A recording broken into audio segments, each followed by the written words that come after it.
ایک سوال یہ بھی پیدا ہوتا ہے کہ جب آپ حرم شریف میں داخل ہوتے ہیں تو یہ طواف اللہ پاک کیوں کرواتے ہیں؟ عجیب سا سوال ہے نا بھائی. آپ اللہ کے مہمان بن کے گئے ہیں، آپ کی تو خاطرداری بٹھال کے کرانی چاہیے تھی، دستر لگنا چاہیے تھا. یہ اللہ پاک طواف کیوں کرا رہے ہیں اپنے گھر کا؟ آدم علیہ السلام کو جب اللہ رب العزت نے بنایا، فرشتوں کو جب یہ حکم دیا کہ آدم کو سجدہ کرو، اللہ رب العزت نے آدم علیہ السلام کا اور فرشتوں کا ذہنی اعتبار سے مقابلہ کروایا، اور اس ذہنی اعتبار کے مقابلے میں آدم علیہ السلام کی جیت ہوئی، اور فرشتوں نے 7ویں آسمان پہ بیت المعمور کے نام سے اللہ کا ایک گھر ہے اس کا طواف کیا. جب اس کا طواف کیا تو اللہ رب العزت کو یہ ادا بہت پسند آئی، اور اسی وقت جبرائیل علیہ السلام کو یہ حکم دیا گیا کہ آدم کو لے کے زمین پہ جاؤ اور بیت المعمور کے ٹھیک نیچے روئے زمین پر میرے ایک گھر کی تعمیر کرو، تاکہ میرے بندے اگر مجھ سے اپنے عشق کا اظہار کرنا چاہیں یا اپنی کسی غلطی کا کفارہ دینا چاہیں تو میرے گھر کا طواف کریں.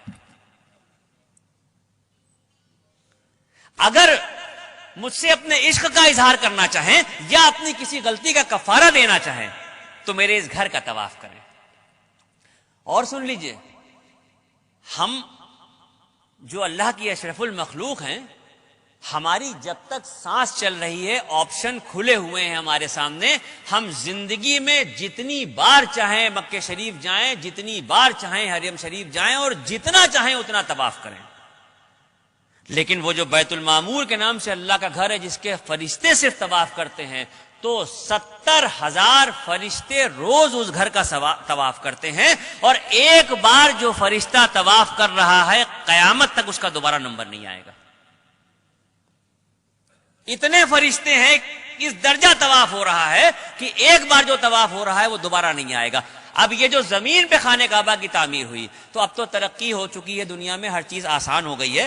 آپ گوگل پہ دیکھ سکتے ہیں، نقشہ اٹھا کے دیکھ سکتے ہیں، موبائل پہ دیکھ سکتے ہیں، کسی بھی طرح سے اگر آپ دیکھنا چاہیں آپ گوگل کے نقشے پہ جا کے دنیا کا نقشہ ڈالیے، اور دنیا کے نقشے پہ جب آپ دیکھیں گے تو پوری دنیا آپ کو گول دکھائی دے گی. یہ تو نقشے کے دیکھے بغیر بھی سب کو پتا ہے کہ دنیا گول ہے. اس دنیا کے گول کے بیچ میں جو سینٹر ہے، بالکل انچوں سے ناپ لیجئے، ایک ایک سوت کے حساب سے ناپ لیجئے، پوری جو گول دنیا ہے اس کے بیچ کا جو سینٹر ہے، اس گول سینٹر پہ یہ کعبۃ اللہ کی تعمیر ہوئی ہے.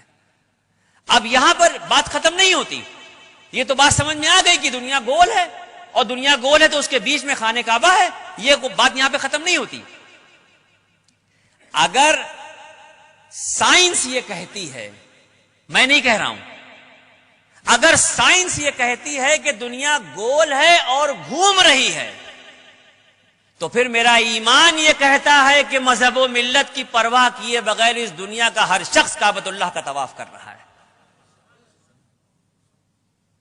اگر سائنس یہ کہہ رہی ہے کہ دنیا گول ہے اور گھوم رہی ہے، تو پھر میرا ایمان یہ کہتا ہے کہ اس دنیا پہ مذہب و ملت کی پرواہ کیے بغیر کسی بھی مذہب کا شخص ہو، ہر شخص جانے میں یا انجانے میں کعبۃ اللہ کا طواف کر رہا ہے.